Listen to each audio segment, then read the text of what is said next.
Hi everyone, Matt from Your Health Roots here, and this week's instalment of Ask the Physio.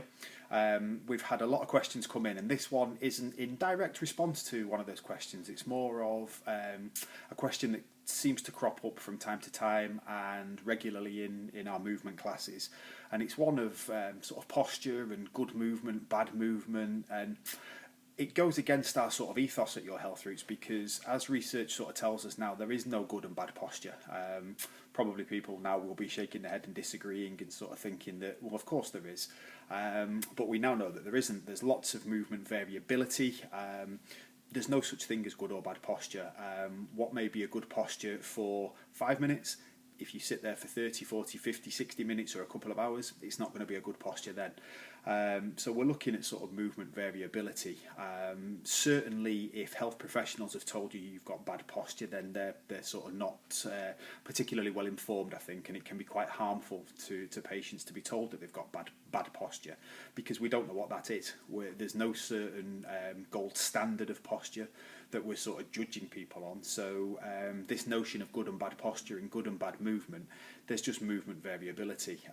If you have a class, or whether it's a strength training class or a running club or whatever the actual sort of exercise may be, if you have 20 people, you're going to have 20 different expressions of movement, and to try and fit a one size sort of fits all and a blanket approach to everyone is sort of missing the trick.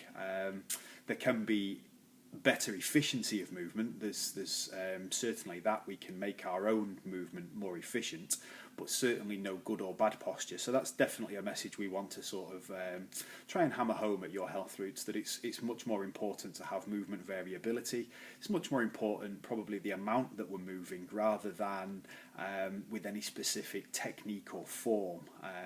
We know that the manual handling guidelines that were sort of brought in and training lifting techniques, they haven't reduced sort of back injuries or manual sort of injuries, if you like, because there is no blanket approach. There are individual aspects, there are individual anatomical adaptations. So certainly with that 20 people in a class, for example, is it worth trying to shoehorn everyone into one way of moving, even if it's coaching a squat or a deadlift? No. Is it worth sort of spending time with an individual trying to maximise their movement efficiency? Yeah, absolutely. So I think the message, as ever, is to keep moving. There is no one way, good or bad, of moving.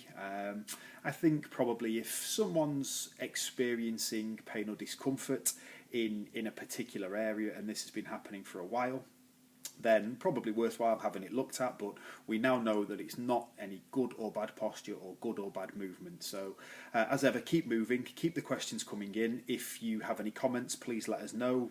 Drop them in the boxes below. Agree, disagree, whichever. It's always good to have a discussion and to sort of show what we know with the research and the sort of evidence. But keep moving, and we'll speak soon. Bye now.